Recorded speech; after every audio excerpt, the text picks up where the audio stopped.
guys, my name's Laura. I work with a wine producer, actually a wine distributor called 12 Bottles.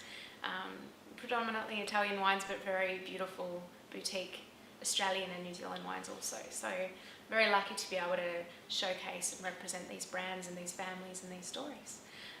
Today I'm representing Chard Farm from Central Otago in New Zealand.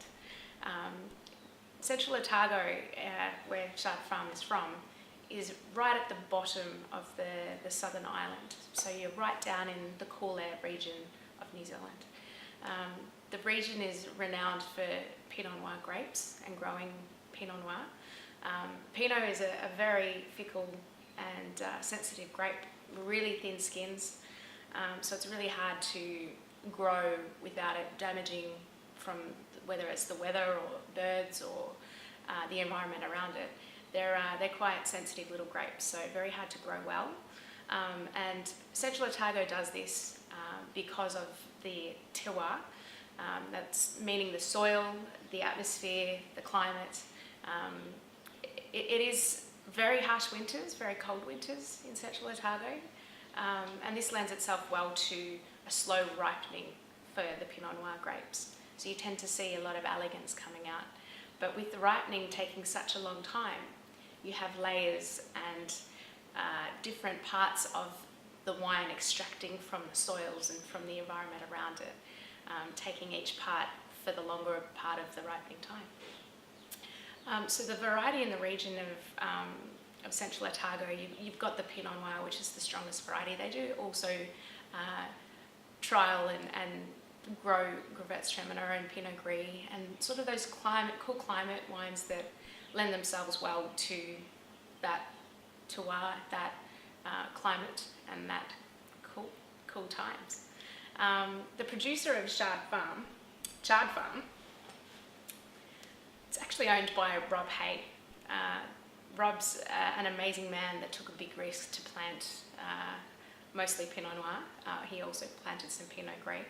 But back in 1987, not that far back, he took a big risk and he got together with his friends and family and the community, and they put in to help him get to where he is today, to plant, get the soils ready, get the farm ready really to plant vines and let them grow the way they are today.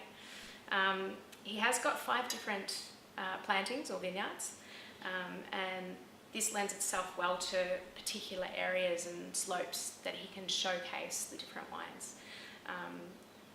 John Wallace, the winemaker, came in 2002 and has showcased a lot of beautiful knowledge and success throughout the Pinot Noirs that he's produced and has been making. So this is the Viper, which is the single vineyard, one of the single vineyards. You've got the Viper, the Tiger, you've got the Home Block.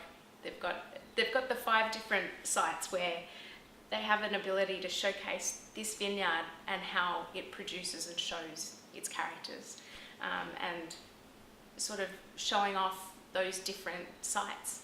And with the Viper, it's more of it's been named after all the flowers that were growing on that terrace. The Viper, I think they're called Boston. It's a flower. Let's have a look.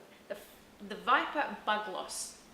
So very cool little name for the wine, because the flowers were growing in that terrace, and that's when they cleared the terrace and planted the vines there, and they came out with the Viper.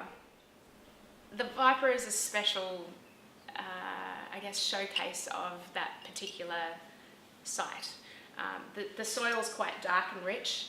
Some of the Central Otago sites can be very limey and loam soils, not much dirt, so you get a lot of minerality to them.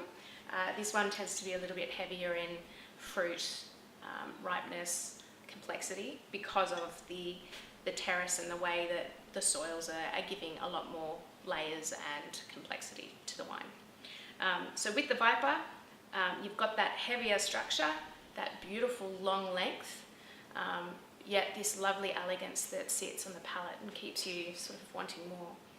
Its other brother or sister vineyard, the Tiger, is a little bit opposite, where it's a bit more cooler and up into that higher elevation where there's less dirt and more so minerals and lime. It lends itself well to having that sort of more elegant, softer, dried herb kind of characters, because it's not extracting so much of that gritty dirt and that richness from the soil. And it's a lot cooler as well. So the Viper and the Tiger together blended into a special wine. It's a flagship wine of Chard Farms called the Mata O. Mata O is actually an old river that went through the area, and that's why it's been named this, because it's a part of the site where both the Viper and the Tiger vineyards have been showcased, and blending these two different styles of wine, the bigger, more richer style and that elegant, sort of tighter style, blending them together, bringing a sort of more rounded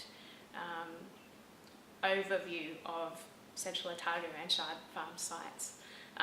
Look, the vintages are quite cold, as I said before, compared to a lot of regions in Australia. They lend themselves well to places like Alsace and sort of your Burgundy type climates, and that's why Pinot Noir grows there so very well. The last few vintages have been a little bit warmer than usual, so you're getting more and more character coming from the wines, more ripeness. But the best thing about Chard Farm is they make the wines to go with food. You can drink them by themselves, of course, but if you're going to sit down and enjoy a dinner with friends and family, I highly recommend grabbing a bottle at Chard Farm and really thinking about the wine, because you can get drink wines which are everywhere, but these are more of a think wine where you want to sit down and you want to talk about it and wonder why it tastes the way it does, because it's a special wine and a special brand. So I hope you really enjoy. Cheers.